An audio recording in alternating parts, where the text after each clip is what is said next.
درنو لیدونکو بیا هم ستړي مه شئ. بریال صاحب دغه مسلې ته اشاره کوم چې گویا قصدا و عمدا موږ یوې لوري ته کش کول کیږو که د بیکارۍ د سطحې لوړېدو مسله اوسي نو دې سره جغت هغه بیکاران هغه زلمیان چې واقعا هم پیسو ته ضرورت لري معاش ته ضرورت لري چې تر څو د کور هغه لومړني توکي پې برابر کړي هغه بله لار نه لري پرته له دې چې ورانکارو سره یو ځای شي طالب سره یو ځای شي او یا هم جنایي پیښو ته مخه کړي او بالاخره که ډېر باوجدانه اوسي نو هغه به بیا ټول غم پر خپل ځان باندې قبول کړي او د پله لاندې به لاړ شي هلته به بیا تریاک او یا هم نشهیي توکو ته مخه واړوي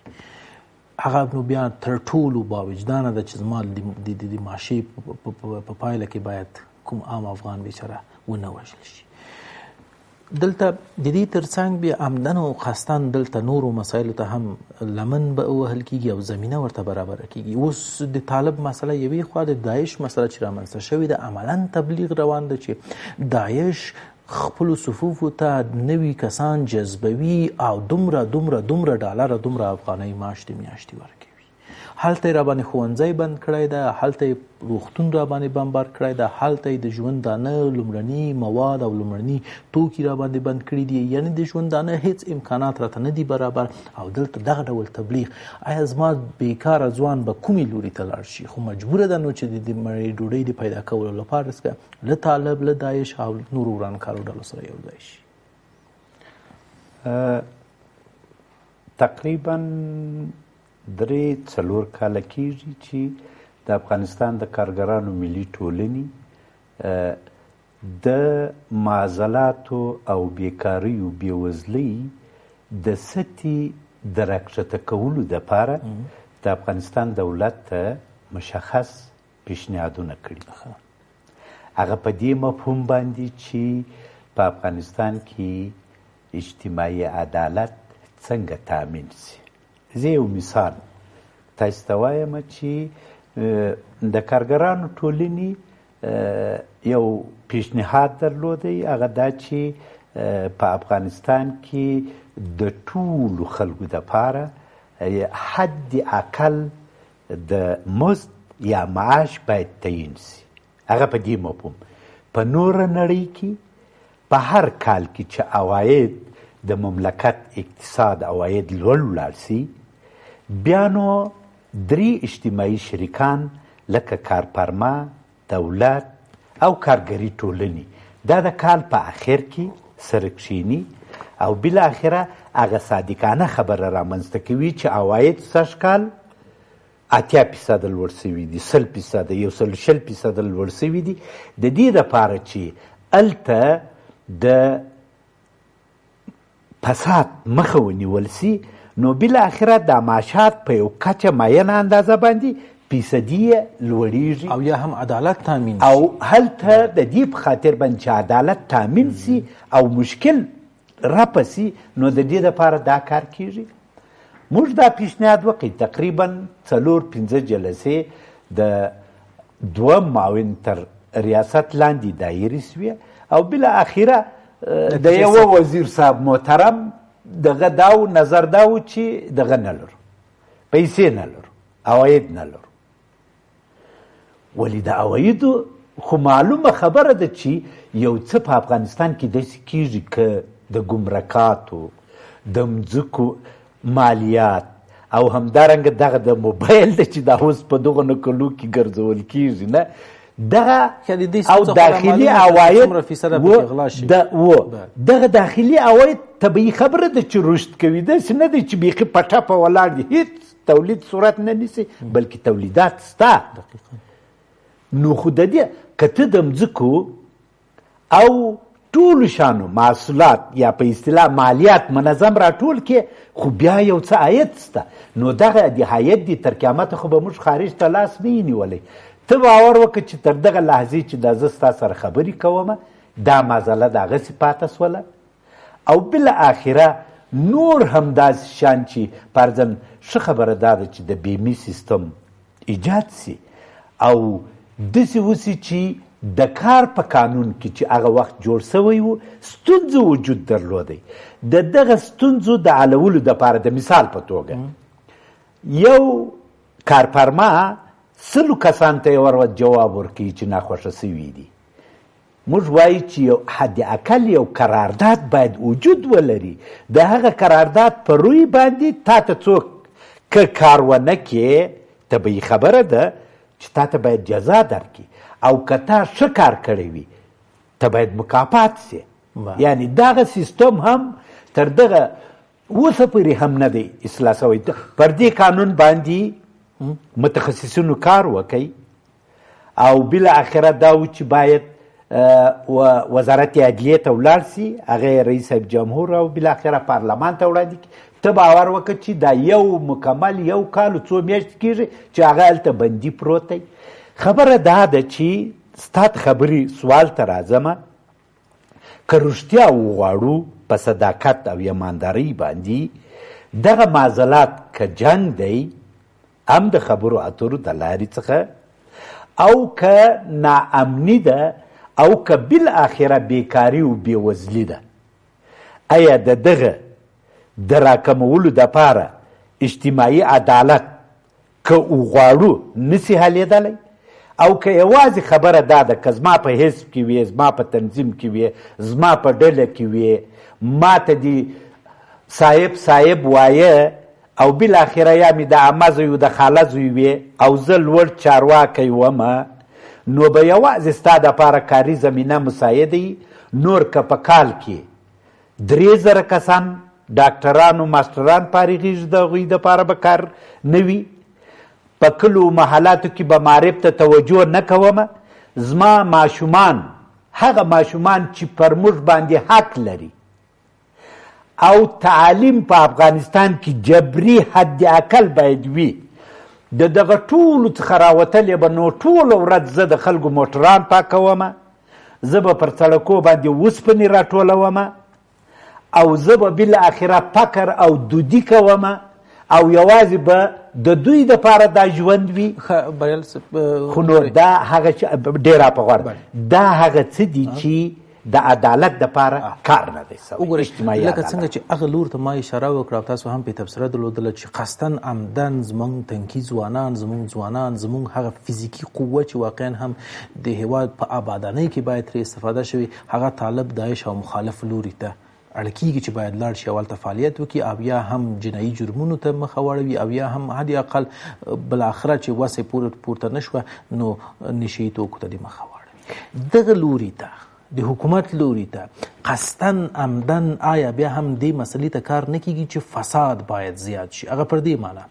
زما په سلګونه نه په زرګونه مشاورینو ته له 1.5 لک ته 3 لکو افغانیو معاش پیدا کیږي، بودیجه ورته پیدا کیږي، خو زما د 500,000 افغانیو هغه مامور ته چې باید معاش حد اقل په یوې سطح باندې تر 8 یا تر 10 یا تر 12,000 افغانیو پورې شي، تر څو هغه د فساد ونه کړي، تر څو د فساد مخنیوی وکړي، دوی ته به بودیجه نه پیدا کیږي. تاسو فکر نه کوئ چې دې اړخ ته هم عمدن او قصدن د فساد د رایجولو او د فساد د لا پراخولو لپاره څخه کار کیږي؟ زه چې په یوې دفتر کې 15 کسه مشاورین او 15 کسه مامورین ګورم چې د واسطو او د شناخت او د احمد او د محمود په نامه راغلي دي، هغوی د 1 لک افغانۍ معاش ولري او زه د 15,000 افغانۍ معاش ولرم، خو طبیعي خبر ده چې زه به فساد ته لاس اړوم او فساد به کوم، ځکه چې له مانه هم کورنۍ ډوډۍ غواړي او یا هم یو ډول د رقابت مسله دلته رامنځته کیږي چې له مانه بې سوادتر، له مانه کم ظرفیتتر، له مانه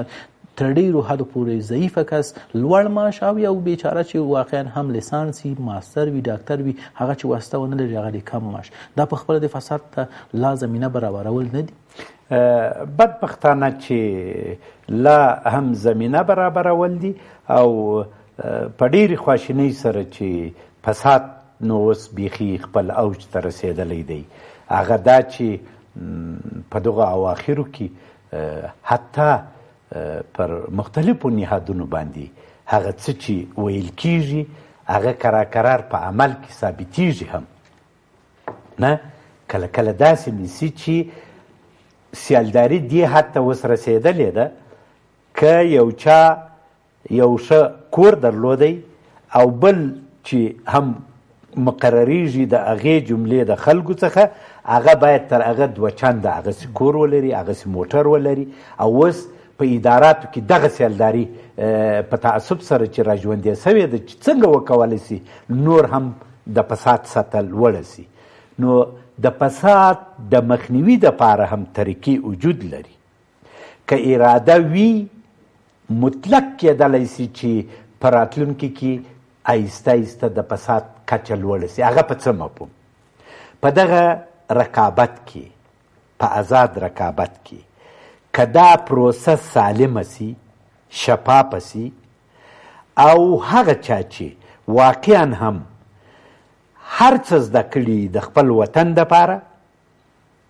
که ماستر دی، که ډاکټر دی، که لیسانس دی، حتی که چارداپاس و دوازداپاس دی، دا احساس په ډیرو افغانانو کې وجود لري چې د فساد د مخنیوي دپاره هم مبارزه وکړي او آهسته آهسته دا پروسه ختم کړي. هغه په دې مفهوم باندې چې دغه پروسه هم شفافه سي. د دې د شفافیت دپاره خو نو لازمه ده چې کار وسي او هغه څوک کار وکړي چې په رښتیا غواړي. او که ما اړیکه د باندې درلودله او بالاخره نه مې غوښتل چې نور هم ګډوډیشن جوړ کم، خرابي جوړه کمه، نو خو معلوم داره ده چې زه په هغه ټولنه په هغه ځای کې چې کار کوم، په هغه وزارت کې چې هم کار کوم، خو نو زما اراده نه ده چې فساد ورک سي. که زه رشوت ونه خورم، فساد ونه کمه، نور فسادونه هم بدبختانه چې سته د هغه مخنیوی کولی سمه. بیا زما سره چې څوک همکاران دي کار کوي، هغه په هیڅ صورت نسي اخیستلی. او که ما ویني چې زه سیګریټ څکوم او تا ته وایم چې جبران صاحب سیګریټ مه څکوه، خو ته زما عمل ګورې، ما وینې په ټولنه کې چې زه په کومو کارو باندې اخته یم، بناً بیا تاثیرات نه لري. نو بدبختانه چې د لویه سره ورانه ده، خو خدای پاک دی دغو خلکو ته انصاف ورکړي او بالاخره دوی باید د خپل وجدان سره قضاوت وکړي. بس دي بیخي ډېرې پیدا کړلې او هر څه ښه ژوند لري. زه هم چې اوس نو اراده یې داسې او پر دې باندې فکر وکړي چې سوله د ټولو په ګټه ده. بریال صاحب پخوا به چې چا نه دې پوښتنه وکړه چې ته بېکاره یې، هو تعلیم دې کړی؟ نه، اوله تعلیم مې نه ده کړی. نو بیا به دې دومره زړه پرې نه خوږېده، یعنې دا به دې ویلې چې ای کاشکې چې تا تعلیم کړی و، نن به بېکاره نه وي که نه. نن لیسانس، نن ماستر، نن ډاکټر نه چې ته پوښتنه کوي چې تا تعلیم کړی؟ بلې و ما تعلیم کړی د په معتبرو پوهنتونونو کې لیسانس یم، ماستر یم، ډاکټر یم. دنده لري؟ ول متاسفانه دنده نه لرم، پلانکي ځای کې مې اپلای وکړ، پلانکي ځای کې مې درخواست وکړ، ولې متاسفانه د واسطو، د شناختو، د دې مسایلو له امله نه یم بریالی شوی. او دا نو بیا ډېره دردونکې ده که نه. د دې تر څنګ چې هر کال د ارقامو د شمیرو له مخې چې 400 ځوانان یا د بیکارۍ سطحه ته 400,000 ځوانان د بیکارۍ په سطحه کې نوره هر کال لوړېږي، دا نو بیا بیخي دردآور ده. اصلي پوښتنه دا ده چې نن که یو پوسټ اعلانېږي نو د دوو کسانو چې نیسي هغه ته 200 یا 900 حتی په زرګونه داسې شوي دي چې په 2000-3000 کسانو ورته درخواستونه کړي دي، او بیا له هغه څخه متاسفانه هغه کس نیول کېږي چې هغه د وزیر خوراره یا خورایه یا زوی او یا هم شناخته و، یعنې معین صاحب یا د وزیر صاحب او یا هم د وکیل صاحب او یا هم د رئیس صاحب خپلوان وي. یوازې فساد دا نه ده چې پیسې واخیستل شي او پیسو معامله وسي. په مقرریو کې د فساد مسله شته، په لوړو معاشونو کې ورکړه کې د فساد مسله مطرح کېږي چې احمد ته 15,000 او محمود ته چې د وزیر خپلوان دغه ته 1,00,000 افغانۍ، دا په خپله د فساد مسله ده. تاسو د ارادې مسله یاده کړه. تر هغه وخته چې رښتیا هم اراده رامنځته نشي، مونږ په شعار او پر الفاظو باندې دغه مسلې ته، د بیکارۍ مسلې ته د پای ټکی کېښودلی شو که نه؟ په هیڅ صورت باندې بیکارۍ ته تر څو قوي اراده، پاکه اراده وجود ونه لري او د هغې ارادې دپاره عملي ګامونه وانخیستل سي او هغه هم صادقانه نه وي، او هغه لارې چارې چې په کراره د بیکارۍ او بېوزلۍ سطح راټیټولی سي، د هغه دپاره کار ونه سي او هغه هم مشخص و اسانه طریقې خوشبختانه چې زموږ په وطن کې پریمانه معدنونه، پریمانه اوبه او بالاخره پریمانه ځوانه انرژي وجود لري. که دغه وکولی سي نو د بیکارۍ د سطحې د راټیټولو دپاره به چاره وسي او په وطن کې به هم په د هغه منوال باندې سوله او امنیت راسي، ځکه چې کار پیدا سو نو بیا هغه زلمی، هغه تنکی ځوان بیا توپک ته نه لاس کوي، هغه بیا بدبختی ته نه لاس کوي، هغه بیا خپل اولاد او ټول خلک د مکتب، تعلیم و تربیه، د لوړ کلتور و فرهنګ او هغه عنعنات چې زموږ په وطن کې دي هغه واقعا د احترام وړ دي. بدبختانه چې څو ځلې پر افغانستان هر ارغل چې سوی دی زموږ فرهنګي و کلتوري مناسبات باندې منفي اثرات ښولي دي، ولې د هغوی د راتقویې او ژوندي کولو دپاره باید عملا ټوله لاس په کار سي، نو کېدلی سي. نړیوالې ټولنې ته تاسو د غږ اوچت کړی ده، لکه څنګه تاسو ویلي چې حکومت ته مو په ځینو مواردو کې مشوره ورکړې ده. له نړۍ سره هم تاسو هغه سازمان یاستئ چې له نړۍ سره هم ارتباط لرئ. آیا دغه غږ مو هلته هم اوچت کړی دی؟ هغوی ځواب څه و؟ جبران صاحب، طبیعي خبره ده چې موږ خپل غږ اوچت کړی دی. نو دا چې د کار نړیوال سازمان د کارګري ټولنو د ظرفیت د لوړولو دپاره همکاري را سره کړي دي او کوي یې، ولې په تعصب سره هغه ظرفیتونه چې ضرور دي چې په موږ کې باید وای نه لرو، او د دې دپاره به کوشش وکړو چې ظرفیتونه پیدا کړو. ښه، یوه بله مسله بیا غواړم چې تاسو نظر پرې ولرم. د لوړو معاشونو مسله، لکه څنګه چې تاسو ورته اشاره وکړه چې عدالت باید تامین شي، او عدالت داسې تامینېږي چې په یوې اداره کې باید یو ردیف کسان اوسي او هغه یو ډول معاش واخلي. او تاسو بیا ویلي چې یو وزیر ویلي حتما د مالیې وزیر به و چې ګویا بودیجه نشته. ښه، دقیقا بودیجه نشته. اوس لسګونه نه، سلګونه نه، بلکې زرګونه که مبالغه ونه شي مشاورین موږ لرو. هر ریاست ته دوه یا درې مشاورین شته. معینیت او وزارت خو لا پرېږده، او اجرایه ریاست خو لا پرېږده، ولسمشر خو لا پرېږده. ستاسو قانع کوونکی دلیل آیا دوی ته دا نه و نو چې دوی ته دغه بودیجه له کومه کېږي چې یو بیچاره مامور ته چې 2000 یا 1000 افغانۍ د معاش د لوړېدو غوښتنه شوې ده پکې، هغه ته بودیجه بیا نشته؟ ته باور وکړه چې زموږ استدلال او منطق هم دا و په هغه جلساتو کې چې نو د دغو خلکو دپاره څنګه دي او دا پیسې د کومه ځای څخه راځي. نو دوی جواب نه لري. هغه په دې مفهوم باندې چې موږ په دې رابطه څو مسلسل مطبوعاتي کنفرانسونه حتی سړکانو ته هم راوتي یو، دغه دادخواهي مو کړې ده چې د دوی غوږونه باید واوري، ولې په تعصب سره چې سترګې هم پر اجتماعي عدالت او غوږونه هم لکه څنګه چې لازمه ده د ملي یووالي حکومت یې نه ویني او نه اوري. او موږ د دغې ارادې دپاره د خپلو خلکو دپاره او د خپل وطن دپاره هر نوع قربانۍ ته حاضر یو او د خپل مبارزې ته ادامه ورکوو، او په دې عقیده یو چې بالاخره یو ورځ نه یو ورځ به په افغانستان کې د اجتماعي عدالت دپاره لارې پیدا شي. خیر، مناسب شه. په همدې هیله مننه چې وخت مو ته راکړه. درنو لیدونکو، تر بیا مو په الله سپارم. ښه ده او بریالي اوسئ.